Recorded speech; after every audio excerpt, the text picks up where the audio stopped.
Jordan Peterson is widely known as an ardent defender of classical liberalism. But in this video, I'm going to show you how the logical extension of Peterson's underlying philosophy ultimately leads one to reject the very liberal system he claims to defend. The defining characteristic of liberalism is the elevation of freedom, liberty, as the highest value in the hierarchy of values, whereas other cultures and societies might prioritize different values. And yet, from the very beginning, Peterson has understood the fundamental flaw in elevating individual liberties and rights over collective responsibility. But maybe young people have been talked to enough about rights for maybe about the next 15 decades. That's what I would think. And so maybe there's a hunger arising among young people for something that has a little bit more respectability, let's say, and a little bit more depth than the constant emphasis on doing whatever you want, whenever you want. Let's put it that way. The thing about that, and the thing about rights in general, the idea of rights is that rights don't really give you much direction, right? They tell you what you are in principle allowed to do, but they don't really tell you what you should do. And it actually turns out that you need to know what you should do because you need to do something, right? People are active, and our lives don't have any meaning without something to do and something that you should do. It can't just be something that you want to do. That's too shallow. There's no deep meaning, there's no enduring, there's no sustaining meaning in that. People living in liberal societies across the world are experiencing a deep crisis of meaning, precisely because they've been liberated from the traditional moral obligations and responsibilities that have provided meaning and direction for human beings from the very beginning. One of the key reasons for this is the degree to which our modern understanding of freedom and liberty has been warped and twisted. Patrick Deneen, in his book Why Liberalism Failed, points out how liberty, as most people in the West understand it, is vastly different to how it was originally conceived. The foundational texts of Western political tradition focused especially on the question how to constrain the impulse to and assertions of tyranny, and characteristically settled upon the cultivation of virtue and self-rule as the key correctives to tyrannical temptation. In other words, liberty had long been believed to be the condition of self-rule that forestalled tyranny, within both the polity and the individual soul. Liberty was never supposed to mean doing whatever you want to. Liberty meant constraining your impulses and cultivating virtue. Edmund Burke understood this when he said, "The restraints on men, as well as their liberties, are to be reckoned among their rights." But the underlying philosophy of modern liberalism rejects the idea that people's individual autonomy and rights should be restrained for the collective good. For example, if you believe that starting a family and having children are virtuous pursuits, you might want to orient society such that it rewards that behavior. So you talk about tax policy. Let's tax the things that are bad and not tax the things that are good. If you're making $100,000, $400,000 a year, and you've got 3 kids, you should pay a different, lower tax rate than if you're making the same amount of money and you don't have any kids. But to the modern liberal, this would mean infringing upon the freedom of those who choose not to have children. Why should child-free individuals be punished just because other people don't approve of that lifestyle? Now, to be clear, I'm not just talking about liberalism as a political philosophy for organizing state power. I'm talking about it as the moral philosophy that undergirds Western societies. Social policies and cultural norms are not evaluated on the basis of whether or not they produce positive outcomes for the broader society. They're evaluated on whether or not they maximize individual autonomy. Don't have enough money to pay for your DoorDash burrito? You're free to go into debt to pay for your impulsive decision making. Do you believe you were born in the wrong body? You're free to proclaim yourself as the opposite sex and gain access to female-only spaces. Do you feel lonely and lack human connection? You're free to pay for commodified intimacy through OnlyFans, and also to pay for endless amounts of AI porn to satisfy whatever sexual impulses just can't be fulfilled by a cam girl. In the liberal framework, these things are only bad if they infringe upon other people's freedom. So fine, you can make the liberal case against males entering female spaces because it infringes upon the freedom of those females. But if you believe AI-generated you-know-what should be illegal,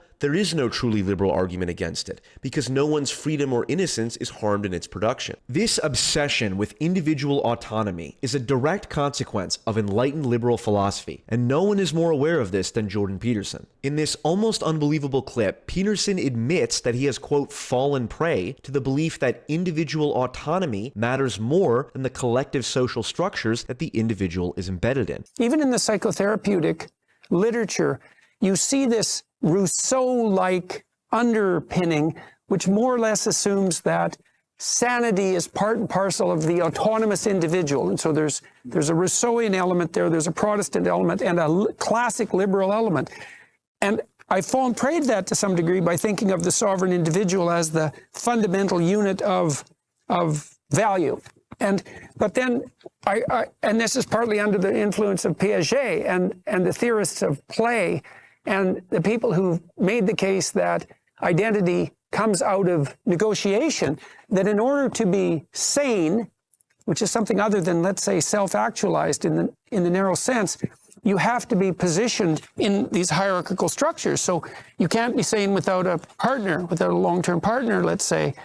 Or if you don't have a long-term partner, you better have some children or some parents. And if you don't have them, you better have some friends. And if you don't have them, you better at least have some colleagues and a town and a city and a state and a country, all the way up the hierarchy. And that what the sanity then becomes is the symphony-like ordering of that entire structure, rather than the autonomous health of the autonomous psyche, self-defined, also conjuring up the notion that all of that embeddedness is nothing but an imposition in the manifestation of your autonomous self. This exposition from Peterson is remarkable in part because it seems to contradict his reputation as a staunch opponent of collectivist ideologies. In fact, it's moments like this one that made him famous to begin with. You're saying that trans activists could lead to the deaths of millions of people? No, I'm saying that the philosophy that drives their utterances is the same philosophy that already has driven us to the deaths of millions of people. Okay, tell us how that philosophy is in any way comparable. Sure, that's no problem. The first thing is that the philosophy presumes that group identity is paramount. That's the fundamental philosophy that drove the Soviet Union and Maoist China. And it's the fundamental philosophy of the left-wing activists. It's identity politics.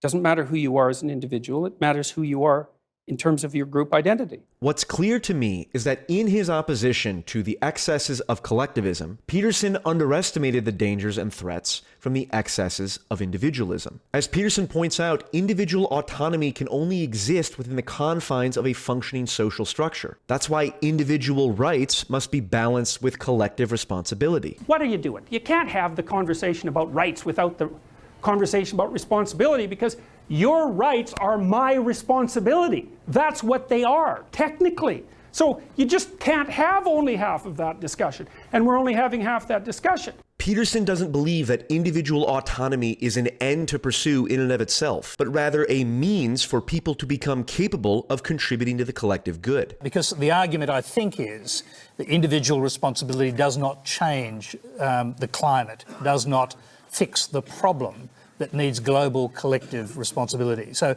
I think that's the core of the question. Do you have a theory about that?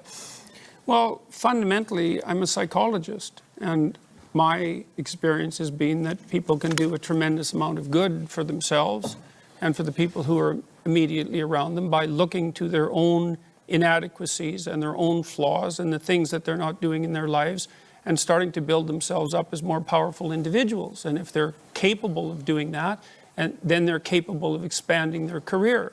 And if they're capable of expanding their career and their competence, then they're capable of taking their place in the community as effective leaders.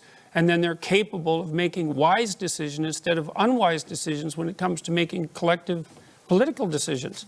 I'm not suggesting in the least, and have never suggested, that there's no domain for social action. I'm suggesting that people who don't have their own houses in order should be very careful before they go about reorganizing the world. Now, to me, Peterson's implicit opposition to some of the core tenets of liberalism are made most clear in his views on economics. Obviously, Peterson has spoken endlessly about the virtues of capitalism, which, as an economic system, it has definitely lifted billions of people out of poverty. And Peterson happily refers to himself as an evil, greedy capitalist. I am an evil capitalist, after all, and I don't really make any apologies for that. But what is also core to Peterson's philosophy is recognizing the degree to which wealth inequality and relative poverty are deeply dangerous to society. In the liberal understanding of economics, it doesn't matter how much wealth inequality there is, so long as people at the bottom are doing marginally better than they were in the past. According to Patrick Deneen, the assumption by economic leaders seems to be that increased purchasing power of cheap goods will compensate for the absence of economic security and the division of the world into generational winners and losers. But as Peterson is fully aware, if the gap between winners and losers becomes too big, society falls apart. The relationship between income inequality and male homicide is like 0.75. It just covers all of it, which is to say that Everywhere that everyone's poor, there's no male homicide. And everywhere that everyone's rich, there's no male homicide. But places where there's poor people and rich people, the male homicide rate goes way the hell up, right? Especially if it's a steep distribution, because the men at the bottom think, somebody has a lot more than me and that's not very fair. I'm going to do something about that. And that usually means killing other men. And so it's unbelievably powerful relationship. That's a useful thing to keep squirreled away in your imagination. Poverty does not cause crime. Relative poverty causes crime. That is a completely different thing. A society that allows the ultra-rich to live forever and have designer babies while people at the bottom are enslaved in medical debt is not going to last very long. And the idea that people at the bottom just need freedom to be able to get their individual act together and not systemic change is at odds with Peterson's observation that one's individual freedom is dependent upon the collective structures that that individual is embedded in. You know, it's sort of the psychoanalytic idea is sort of like, well, if you just got your act together, everything would work out for you. It's like, yeah, there's some truth in that. But you know, if you're 55 years old and you've just been laid off work, and maybe through no fault of your own, it isn't obvious how much getting your act together is going to help you find another job, because the actual problem that you're facing may have relatively little to do with you. Now, beyond just economics, Peterson aligns very closely with post-liberal thinkers when it comes to identifying the deepest flaw within liberalism. According to Deneen, a core feature of liberal philosophy and politics is recognition of the arbitrariness of almost every border. This runs as a golden thread in considerations not only of the political understanding of borders, primarily national borders, but of any existing differentiation, distinction, boundary, and delineation, all of which come under suspicion as arbitrarily limiting individual freedom of choice. Peterson identifies this same phenomenon, although listen carefully here because he provides a greater level of nuance than Deneen might. It seems to me that the fundamental distinction, and this is the political game, at least along the liberal-conservative axis, boils down to one thing. It boils down to how open borders should be compared to how closed they should be. And, you know, you can see that reflected, for example, in the attractiveness of Trump to a large part of the general population, because he's going to close the borders, build a wall, and fortify the borders. And conservatives like that. They like to have borders between things stay tight. And they don't even care if it's state borders or political borders or town borders or ethnic borders or borders between ideas or borders between sexual identities. Conservatives like to have things stay in the damn box where they belong. Partly because they're orderly and partly because they're low in openness. They don't get any real, they're not interested in what happens if you free up your conceptions. All they see in that is the probability of disorder. Whereas liberals, who are high in openness and low in conscientiousness / orderliness, they get a real charge out of letting things out of the box so that they can creatively interplay. Now the issue is, who's correct? And the answer is, you don't know. Because the environment underneath the political landscape moves. And so sometimes the right answer is tighten up the borders and fortify. And sometimes the right answer is no, loosen things up because everything's getting too static and tight and we need more information. And the dialogue that occurs in the political landscape, this is why dialogue is so important, is fundamentally between these two opposing views of borders. And because you can't say with certainty which one is right at any given time, an open dialogue has to maintain itself so that the entire political state can maneuver properly along that moving line. Peterson's point here is that it's up to us as conscious beings who are observing reality as it is to determine when the borders should be open and when they should be closed. And this is the reason I'm making this whole video. It's obvious to me that liberalism has done wonders for humanity. It got us to the richest and safest point in human history. But it has also brought us to the edge of destruction. We now have godlike technology that can fundamentally change what it means to be a human being. We exist in a state of what Brett Weinstein calls hyper-novelty. In our book, we describe a process that we call hyper-novelty. Human beings are the species with the best capacity to deal with novel phenomenon of any creature that has ever existed here. But the state of hyper-novelty is one in which the rate of change is so fast that we are not capable of adapting to it even in principle. So we are constantly a fish out of water. The time has come to fortify the borders that our social and technological progress has demolished with hyper-novelty. We don't need innovative new ways to pay for microplastic-infused junk food. We don't need the average person's electricity bill to double so people can watch AI porn. We don't need to elevate individual autonomy over the collective good any more than we already have. It's not Jordan Peterson's defense of classical liberal philosophy and the maximization of individual autonomy that resonated so deeply with millions of people. It was precisely the opposite message, the one of responsibility to others. And all of us have a responsibility to call out when the systems we inhabit are failing so we can come up with solutions before it's too late. Until then, good luck and Godspeed.